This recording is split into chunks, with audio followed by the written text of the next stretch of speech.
বলি তুই কি করতে চাইছিস বলতো টিনু? কি করতে চাইছিস? তুই তো সবই বলিস, এটা করব, ওটা করছি, সেটা করব, তারপরে দেখা যায় সব ফুস। আলটিমেটলি তুই কি করতে চাইছিস? তুই কি স্বয়ং সম্পূর্ণা হতে চাইছিস নাকি স্বয়ং সিদ্ধা? কি হতে চাইছিস? না, তুই তো অনেক কথাই বললি। কখনো বললি গাড়ি কিনবো, ভাড়া কাটাবো, কখনো বললি জায়গা কিনবি, কখনো বলছিস হচ্ছে ব্যবসা করবি, কখনো বলছিস মা ব্যবসা করবে, কখনো বলছে তুই কখনো তুই বলছিস মানে প্রমোশনাল শুটসে ভর্তি হয়ে গেছে, কখনো তোর ব্লগিং তো রয়েছে, কখনো তুই বলছিস যে আমি পড়াশোনা করব, কখনো বলছিস ছেলেকে এনে স্কুলিং করাবো, তার জন্য ফ্ল্যাট ভাড়া নেব, কখনো বলছিস তুই এখন বিজনেস করবি। তুই অ্যাকচুয়ালি কি করতে চেয়েছিস আর কি করতে চাইছিস? হ্যাঁ বলতো। না মানে তোর কমেন্ট বক্সে সবাই তোকে অ্যাপ্রিসিয়েট করছে, হ্যাঁ খুব ভালো সিদ্ধান্ত নিয়েছো, খুব ভালো সিদ্ধান্ত নিয়েছো। কেউ কেউ তো তোকে বলছে যে না তুমি কোনো জায়গায় আগে কনসাল্ট করো যে তোমার কোন বিজনেসটা শ্যুট করবে, সেই হিসেবে বিজনেস করো। আবার কেউ কেউ বলছে তুমি জ্যোতিষী দেখাও, তারপরে তুমি বিজনেস সেট আপ করো। তা আলটিমেটলি তুই কি করতে চাইছিস? সবই কি তোর কন্টেন্ট নাকি কিছু করতে চাইছিস সত্যি? তো welcome back to my channel. আশা করছি তোমরা সবাই খুব ভালো আছো আর আমিও খুব ভালো আছি। নতুন একটা ভিডিওর সাথে আমি রুনার লাইফস্টাইল থেকে। আজকে তো দেখছো তো বাইরে টিপ টিপ টিপ করে বৃষ্টি পড়ছে, মানে ঠান্ডা এবার বেশি বেশি করে পড়বে, তার জন্য এরকম ওয়েদার চেঞ্জ হচ্ছে এবং এটা নিম্নচাপ। তো এই জল কিন্তু শরীরের জন্য খুব ক্ষতি, তাই ভালো করে বাইরে থেকে আসলে পাফা ধুয়ে মুছে পরিষ্কার করে তারপরেই ঘরে ঢোকা উচিত, কারণ এই জল থেকে অনেক মানে ঠান্ডা লেগে যায়। তো যাই হোক, সেটা অন্য কথা। এখন কেন আমি এত কথা বলছি সেগুলোই তোমাদের সঙ্গে একটু শেয়ার করতে এসেছি। দেখো, আজকের একটা জিনিস পরিষ্কার যে 5 বছর টিনু যে ব্লগিং করেছে, সেই ব্লগিং থেকে ঘটে টাকা জমানো ছাড়া ও আলাদা করে কিছু করেনি। এবার তোমরা বলতে পারো যে ওর ব্যাংকেও তো ছিল টাকা পয়সা, ব্যাংকে ওর টাকা পয়সা ছিল যেটা সেভিংস পারপাস বেচু রেখেছিল, যে এটা আমাদের বিপদ আপদ, ছেলের পড়াশোনা হেনা তেনার জন্য লাগবে, তার জন্য 5 লাখ টাকা আলাদা করে টিনুর ব্যাংকে রাখা হয়েছিল। কিন্তু না তো টিনু ব্যাংকিং সেক্টরে কোনোদিন যেত, না তো এটিএম কার্ড কিছু বুঝতো, না তো কিছু তোলাফেরা ও করেছে, সমস্তটা হ্যান্ডেল করতো কিন্তু বেচু। বুঝতে পেরেছো? তো সেই 5 লাখ টাকাটা সেভিংস খাতে রাখা হয়েছিল টিনুর অ্যাকাউন্টে, কিন্তু টিনু সেই টাকায় হাত দিতে পারতো না। ঘটের টাকাটা টিনু রেখেছিল, যেটা টিনুর প্রথম থেকেই অভ্যাস, টিনু ছোটবেলা থেকেই ঘটে টাকা জমায়, সেটা কিন্তু ভিডিওর মাধ্যমে বলেছে। তো সেটা রেখেছিল। এবং তোমরা চিন্তা করো যে ওয়াইফের এরকমই হওয়া উচিত, যখন হাজব্যান্ড বাড়ি ঘরদোর করছে সেই সময় কিন্তু ওয়াইফ তার ওই ঘট ভেঙেও টাকা পয়সা বেচুর হাতে দিয়েছে, কারণ বাড়িটা তাদের, সবাই থাকবে, তার জন্যই তো বাড়ি করা হচ্ছে, এবং বাড়িটা ভবিষ্যৎ সিকিওর, এবং সেটা তার সন্তানের জন্য একটা অ্যাসেট। তো সেখানে মা তখন তার যেটুকুনি সম্বল জমানো ছিল সেটা পর্যন্ত দিয়ে দিয়েছে, কারণ একটা বাড়ি করতে গেলে অনেক টাকা খরচা হয়। আচ্ছা, সেই দিন টিনু কি এটা ভেবেছিল যে এই বাড়িতে আমি থাকতে পারবো না? নিশ্চয়ই ভাবেনি। আচ্ছা, টিনু কি ভেবেছিল যে বেচু আর টিনুর টাকা আলাদা? কখনো ভাবেনি। আচ্ছা, টিনু কি এটা ভেবেছিল যে এটা আমার ছেলে ছাড়া অন্য কারোর ভোগ দখল হতে পারে? না, কখনো ভাবেনি। তা সেইটার সময় মানে যখন বাড়িটা হচ্ছিল, তখন এই যে টিনু যে পরিশ্রমটা করেছিল, করে যে টাকা জমিয়েছিল, সেই টাকা কিন্তু সবটা তার বরের হাতে তুলে দিয়েছিল এই কারণে যে এটা আমাদের বাড়ি, আমরা থাকবো, বাচ্চাটা আমাদের, তার সিকিউরিটি, তার জন্যই এই বাড়ি করা হচ্ছে, তার ভবিষ্যৎ। তাহলে সেই জায়গাটা কিন্তু ছিল। তাহলে এর থেকে পরিষ্কার বোঝা যায় যে টিনু অনেক দিন আগে থাকতে কোনো পরকীয়া সম্পর্কে লিপ্ত হয়নি, এটা পরিষ্কার। ঠিক আছে? তাহলে কি হলো? বেচুর টিনুর প্রতি সেই কনসাসনেসটাই ছিল না, তার দিকে যে মানে টেক কেয়ার করতে হবে, তার দিকে যে তাকাতে হবে, সেই ব্যাপারটাই ছিল না। হ্যাঁ, ব্লগিংয়ের জন্য টিনুর পিছন পিছন ঘোরা, সবসময় টিনু টিনু করা, বা ব্লগিংয়ের জন্য টিনুকে আগিয়ে দেওয়া, সেটা আলাদা ব্যাপার ছিল। কিন্তু প্রাইভেট লাইফে, ঠিক আছে, টিনুর প্রতি তার আলাদা কোনো কেয়ার ছিল না। সে ভেবেছিল এটা টেকেন ফর গ্যারান্টেড, মানে আমার সন্তানের মা, সে তার বাচ্চা কাচ্চা হয়ে গেছে, এবার আর নতুন করে কি আছে, খাবে দাবে ঘুমোবে ব্লগিং করবে, ব্যাস দ্যাটস ইট, তাই তো? তাহলে আজকের ডেটে বেচুর কেন ফ্রাস্ট্রেশন লাগছে? বেচুর কেন মনে হচ্ছে যে চলে যাই, পালিয়ে যাই, তোমাদের সঙ্গেও না, কোনো রেসপন্সিবিলিটিতেও না, আমি একা কোনো জায়গায় গিয়ে লুকিয়ে থাকি? তার মানে কি আজকের বেচুরও আর ব্লগিং করতে ইচ্ছে করছে না? এবার তোমরা বলতে পারো তাহলে কেন করছে? পেটের দায়, ইনকামের দায়। কারণ ও খুব ভালো করে জানে এইভাবে বাড়িতে বসে আলাদা করে কোনো ইনকাম করার ক্ষমতা বেচুর নেই, শুধুমাত্র এই ব্লগিং করেই সম্ভব, কারণ সেই জায়গাটা তৈরি করেছে। তো কিন্তু তার কিন্তু আজকে ব্লগিং করতে ভালো লাগছে না। দীর্ঘ 1.5 বছর কাটানোর পর বেচুর কিন্তু ব্লগিং করতে ভালো লাগছে না। তাহলে টিনুর ক্ষেত্রে কেন সেটা প্রযোজ্য নয়? টিনু তো 5 বছর পর গিয়ে হাঁপিয়ে উঠেছিল এবং পরিষ্কার বলেছিল আমার ব্লগিং করতে ভালো লাগছে না। স্বাভাবিক, একই জিনিস সকাল থেকে রাত্রি পর্যন্ত করে সেটা ছেড়ে দাও, আবার পরের দিন থেকে বসতে শুরু করো, তো স্বাভাবিক ভালো লাগে না, অনেক প্রাইভেসি নষ্ট হয়ে যায়। আর একই জিনিস গড্রলিকা পোভায় সবাই গা ভাসাতে পারে না, ঠিক আছে? সেই জন্যই বোরিংনেসটা এসে গেছিল। তো বুঝতেই পারছো টিনু কেন তখন আর ব্লগিং করতে চাইছিল না, কারণ ফ্লেক্সিবিলিটিই ছিল না, না তো টাকা পয়সার না তো অন্য কিছুর। সারাক্ষণ খাও দাও ব্লগিং করো, খাও দাও ঘুমাও ব্লগিং করো, ভালো লাগতে পারে? ঠিক বেচুর কিন্তু সেই পরিস্থিতি তৈরি হয়েছে। তা ভগবানের মার বলে না, কেওড়াতলার পার, যেটা তুমি অন্যর উপরে জোর করে প্রেশার করবে সেটাই তোমাকে একদিন সাফার করতে হবে। তাই বেচু এখন সাফার করছে। তো এবার আসি আমি টিনুর কথায়, যে কেন হঠাৎ করে টিনু ব্যবসার কথা বললো, আর কি বলতে চাইলো? বললো সাহস না, দুঃসাহসিকতার পরিচয় দিয়েছি। হ্যাঁ, রিস্ক না নিলে গেন করা যায় না। তো জীবন মানেই রিস্ক নেয়া, যত বেশি রিস্ক নেবে তত বেশি তোমার হার্ডেল টপকাতে হবে, কিন্তু সাফল্যও তাড়াতাড়ি ধরা দেবে। খুব বেশি যদি রেস্ট্রিকশনে চলো, খুব যদি বুঝে সুঝে পা ফেলো, তাহলে কিন্তু সেইভাবে তোমার গ্রোথ হবে না, ঠিক আছে? তো আজকে আমরা যে ডেটে পৌঁছেছি, এই 44, 45, 46, 50 যাই বলো, এই বয়সে কিন্তু রিস্ক নেয়ার ক্ষমতা কমে যায়, তখন কিন্তু গেনও কম হতে থাকে বয়সের সাথে সাথে। কিন্তু তোমরা সব সময় মাথায় রাখবে, টিনু সুন্দরী 24 ইয়ার্স, এই বয়সে লোকে সারভাইভই করে না এডুকেশন হোল্ড করার পর। সেই জায়গায় টিনু কেরিয়ার শুরু করে ফেলেছে, এবং এই সময় যদি সে রিস্ক না নেয় তাহলে গেন কি করে করবে? তাই টিনুকে এখন চারিদিকে ইনভেস্টমেন্টের পদ্ধতি অ্যাপ্লাই করতে হবে, এবং কোনো কোনো ক্ষেত্রে বিজনেস সেট আপও করতে হবে, এটাই স্বাভাবিক। আর না হলে ওর গেন সম্ভব নয়। একটা মেয়ে, সে ব্লগিং করে ইনকাম করছে, তার সঙ্গে প্রমোশনাল শ্যুট হচ্ছে, তো কিছু লামসাম টাকা সে জমিয়ে ফেলেছে, সেই দিয়ে একটা ছোট করে বিজনেসে শুরু করতেই পারে। এটা করতে গেলে যে বিশাল কিছু হেডেক হবে তা তো নয়। ও তো ব্রড অ্যাসপেক্টে ভাবেনি যে এখন এই শোরুম কিনবো, এই করব সেই করব। আমার যেটা মনে হয় যে অনলাইনে এবং অফলাইনে বিক্রি হবে এমন কিছু প্রোডাক্ট হয়তো ইনভেস্ট করবে, এবং সেগুলোই ও সেল করবে। হতে পারে সেটা সুরাট থেকে আনা জিনিসপত্রগুলোর উপরই করবে। তো যাই হোক, তো সেটা একটা ইনভেস্টমেন্ট। তার মানে ও যে পয়সা সেভিংস করছে সেগুলো কোনো কোনো সময় ও পোস্ট অফিসে, কখনো ব্যাংকিং, কখনো রেকারিং ডিপোজিট হেনা তেনা করে ও ভাগ করে নিয়েছে। তারপরেও কিছু লামসাম টাকা ও নিজের কাছে জমিয়েছে, যেই টাকাতে ও বিজনেসে সেট আপ করে কিছু মুনাফা ইনকাম করবে। একটা মানুষের যদি 5টা জায়গা থেকে ইনকাম করার এলিজিবিলিটি থাকে ছোট্ট ছোট্ট করে, সেই টাকাটাই একটা হিউজ অ্যামাউন্টে পরিণত হয়। তাই এই সময়, ইনিশিয়াল সময় বিজনেস সেট আপ করে বিজনেস করার মেন্টালিটি ইজ গ্রেট, ঠিক আছে?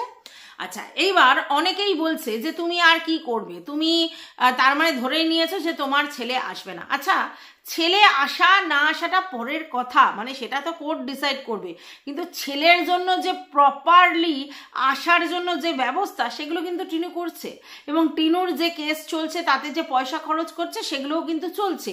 তাহলে এরকম তো নয় আজকের গিয়ে আমি বিচারকের কাছে হত্যে দিয়ে পড়ে থাকলেই কালকেরই আমার কোলে ছেলে চলে আসবে, তা তো নয়।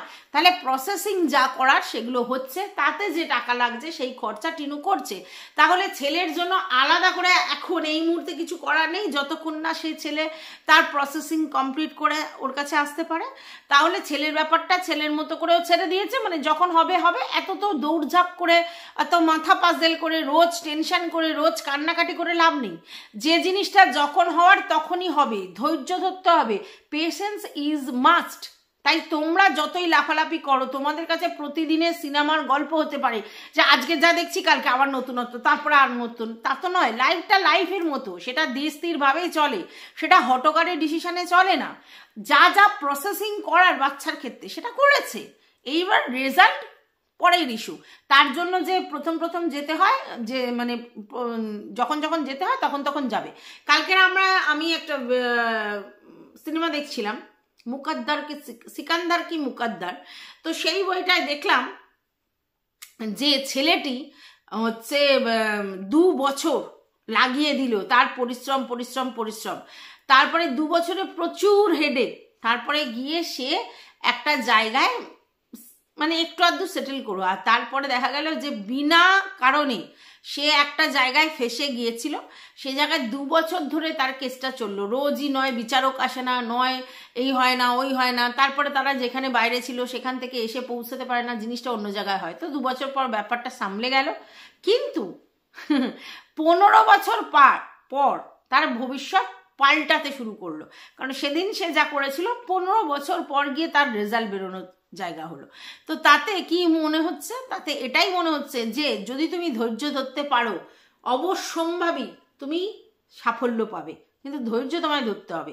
ওই প্রতিদিন প্রতিনিয়ত কি হলো কি হলো কি হলো ওভাবে হয় না, না তো টেনশন নিয়ে না তো টেনশন দিয়ে।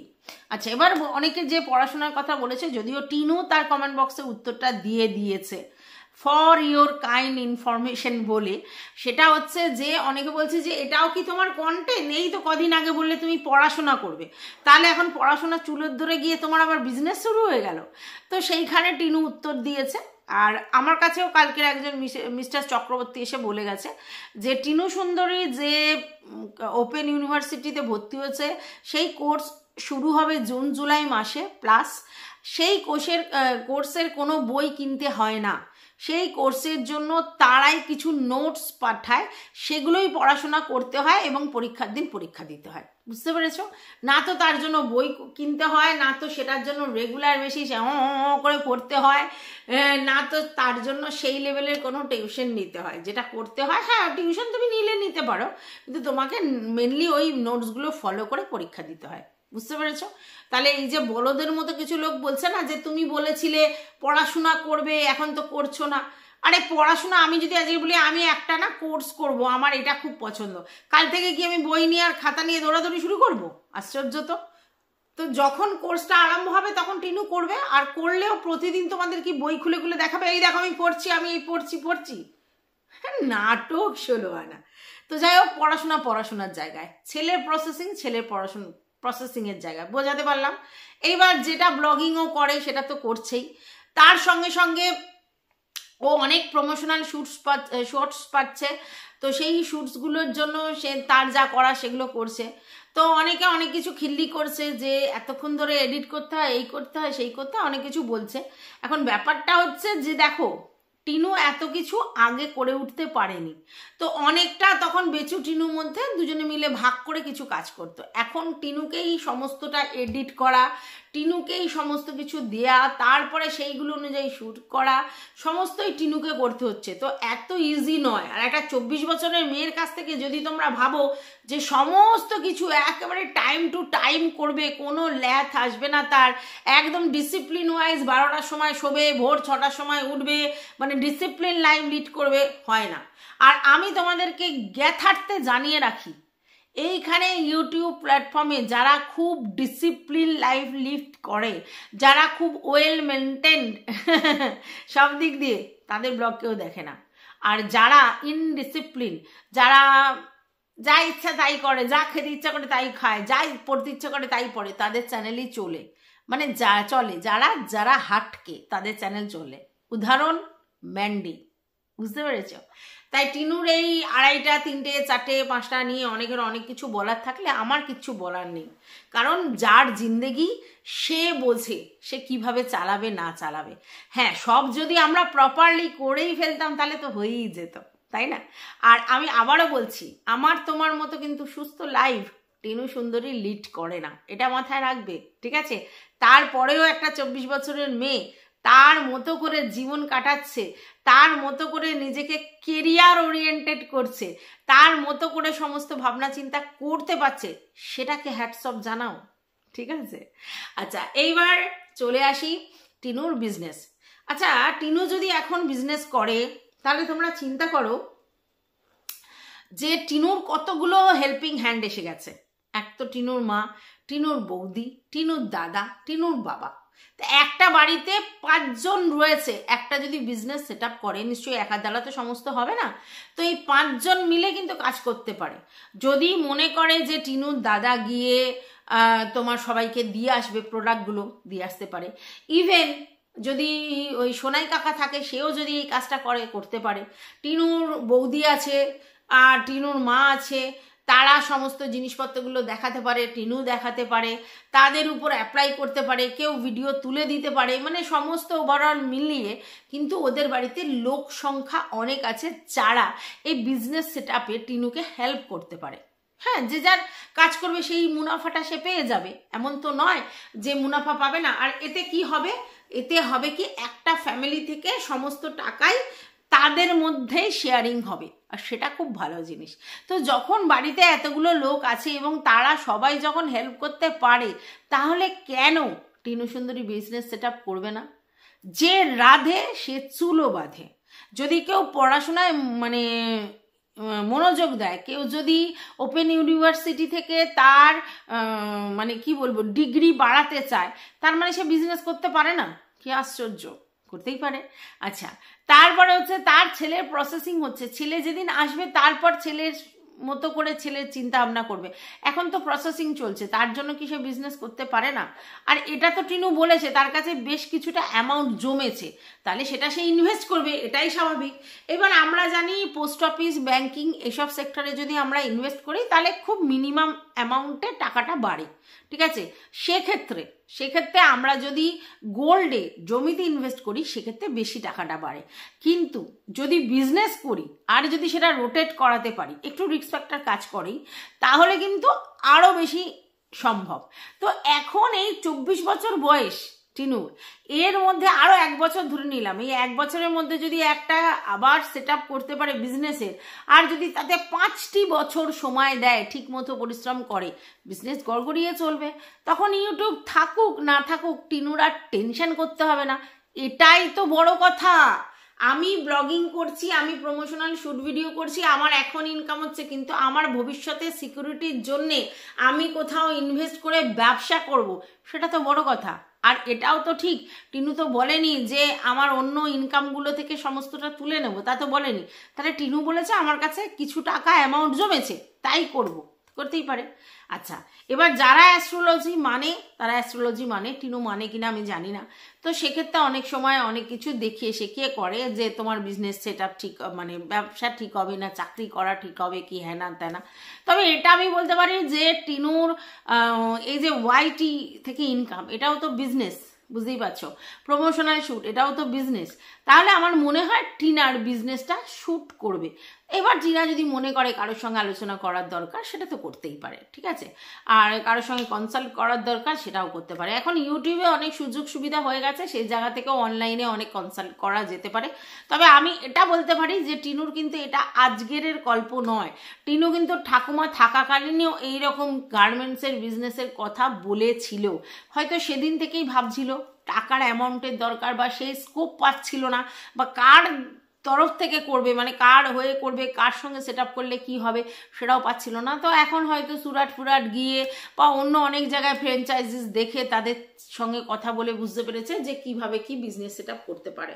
অনেকদিন আগে ওকে বিজনেসের কথা বলা হয়েছিল, তখন টিনু বলেছিল সবাই যদি বিজনেস করে কিনবে কে, কিন্তু এখন টিনা নিজেকে বিজনেস সেট আপের মধ্যে নিয়ে যেতে চেষ্টা করছে। ব্যাস এটাই তো দরকার ছিল, নিজেকে নিজের মতো করে নিজের সময় অনুযায়ী পরিবর্তন করা, মেন্টালিটি পরিবর্তন করা, এটাই তো দরকার। আজকে দেখো টিনা প্রথম এসে যে হাবগি জুবগি কিনতো সেগুলো বন্ধ হয়ে গেছে। টিনা এখন মল থেকে জিনিসপত্র কেনে এবং মিনিমাম কেনে, তার ড্রেস সেন্স আলাদা হয়ে গেছে, ড্রেস মানে চয়েস আলাদা হয়ে গেছে, সমস্ত আলাদা হয়ে গেছে। তো প্রথম যখন টাকা পেয়েছিল না, ভাবতে পারছিল না যে কি করবে, কারণ কোনোদিনই তো ওইভাবে নাড়চাড় করতে পারেনি নিজের মতো করে, তাই সেটা পেতে একটু উচ্ছ্বাস ওরম করেছিল। কিন্তু ধীরে ধীরে সে একটা জায়গায় এসে পৌঁছেছে, এইবার তার পক্ষে সম্ভব।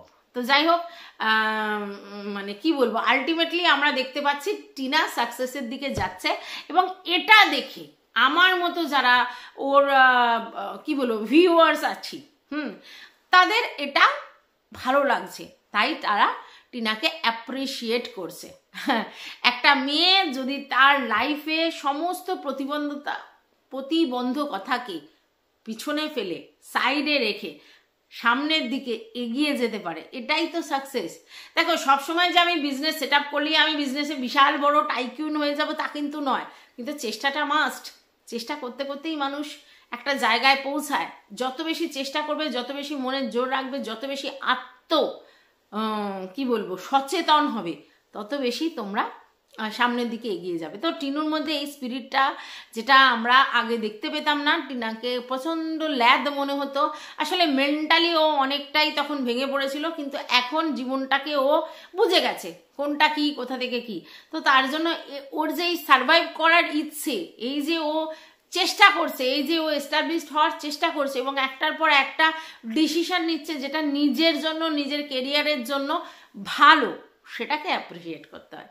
তো যাই হোক, এই ভিডিওটা এই পর্যন্তই রাখলাম। তোমরা কি বলতে চাইছো অবশ্যই কমেন্ট বক্সে জানাবে। ভালো লাগলে ভিডিওটা লাইক করবে, পাশে থাকবে সাবস্ক্রাইব করে, আর কমেন্ট বক্সে তো খোলা আছেই তোমাদের জন্য, অল নোটিফিকেশন অন করে বেল বাটনটা কিন্তু বাজাতে ভুলবে না। টাটা।